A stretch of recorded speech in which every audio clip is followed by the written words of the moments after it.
I was in my downstairs, and basically I have a puddle here, so nobody actually spilled water, and I wasn't sure why I was getting water. And when I walk on it with my knees, kind of, there's more weight than me being on my feet. You can definitely feel it.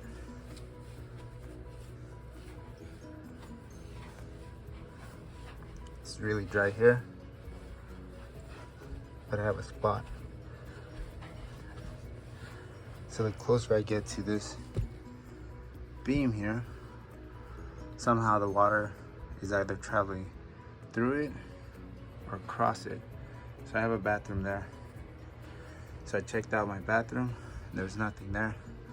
This goes all the way to the top, and my sink for my kitchen, it's right there in that general area.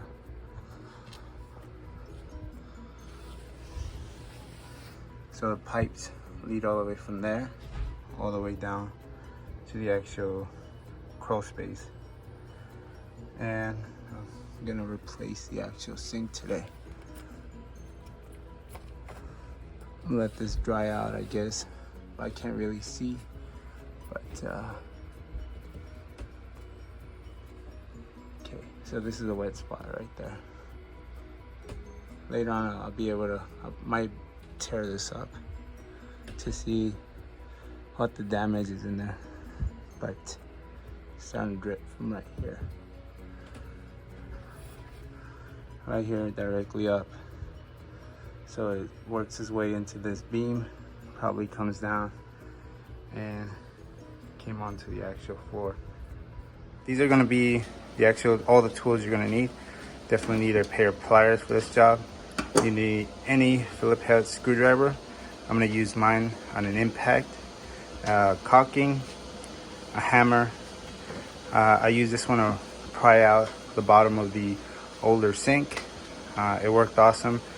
And for the actual new sink itself, it came with its own tool. Definitely that was a must. And also some Teflon tape. The last two is gonna be an 8mm and a 16mm. Obviously, every sink is gonna vary, but these are the tools that I use. So you turn off this one, and you turn off this spigot. You'll be able to disconnect this with the pliers and push all these hoses up. I don't think there's any caulking, so I might loosen those up, take the sink all the way up, and apply additional caulking. Once it's unlocked from the bottom, I'll be able to pull it up, take it to Home Depot, and get another one.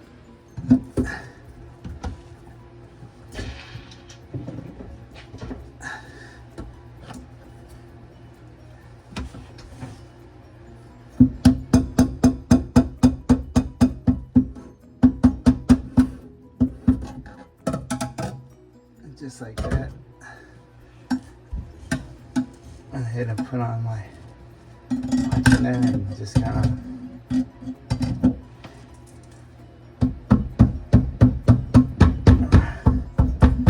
try to tidy like the loosey. So just counterclockwise. I'll be able to take this out.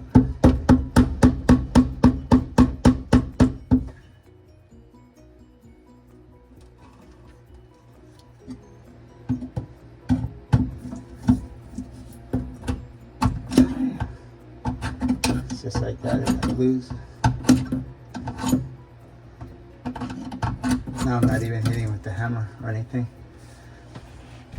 I'm gonna go in here, use my hands, and just kind of hold this in place and take this all the way out.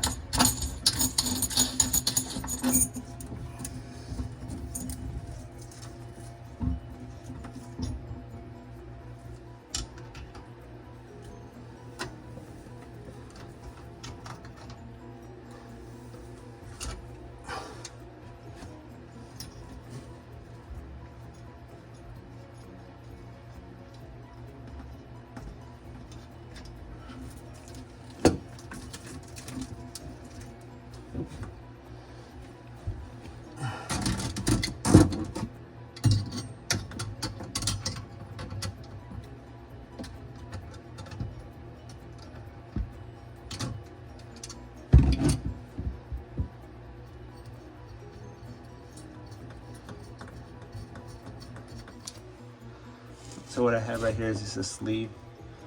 This pops up. Be able to pull this straight down, and that water just kind of squirted out. Just let it drain out here. Has a little Phillips here. This is probably to hold that in place. So this, whenever you pull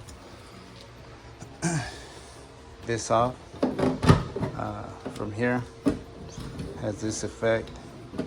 Has a stopper. That black thing there becomes a stopper. It only goes so far and it stops. So, but since I am pulling it off through that little hole, I want to take the stopper off. At this point, I'm able to pull the sleeve. There's an O-ring in there. Kind of keep that water tight. This is what came out of there. There's a sleeve in there. There's a washer, and this a screw in there, just like that. There's 3 screws in there. They go in these holes just for additive protection. They go in like that. I went ahead and took those off to begin. Once you have it in a set position, you screw these in, and basically that screw just pushes on this washer, pushes that up, creates tension on this and on the actual threads themselves. Once they're threaded in there, as far as you can go, it'll push back on this and creates a really tight seal. Maybe pull it straight out. Obviously it's gonna get snagged, so you gotta work your way through. A small hole, since this portion never gets used a lot and a little bit of water does go in there, I'm gonna use some caulking, and I'm gonna make sure I caulk that little area when I install my new sink. Depending on like the design you have, you might utilize one hole or all the holes.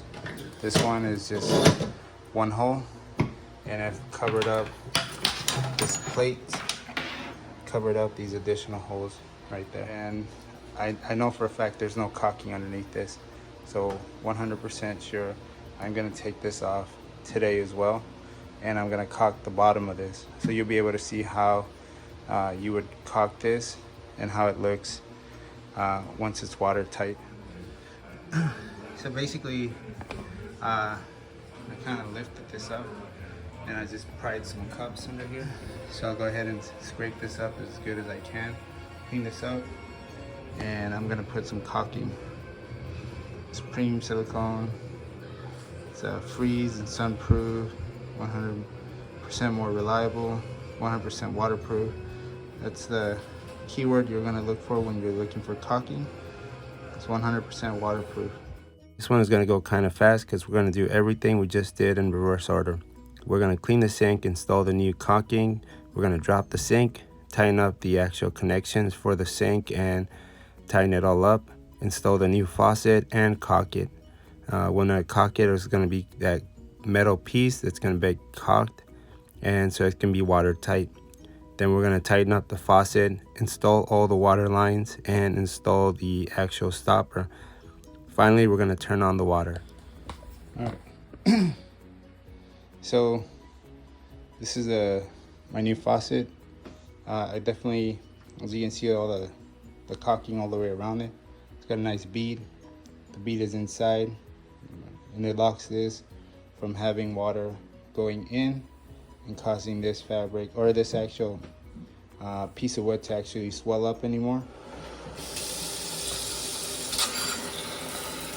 I don't know what this feature is for. Yeah, you know what? It's probably for a bottle. I don't know, but it's kind of funky.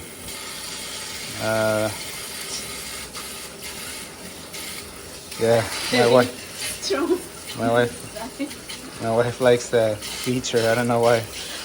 It looks crazy. But definitely I like the sink itself. And I hooked this one up. Also, if you have a soap dispenser, the bottle itself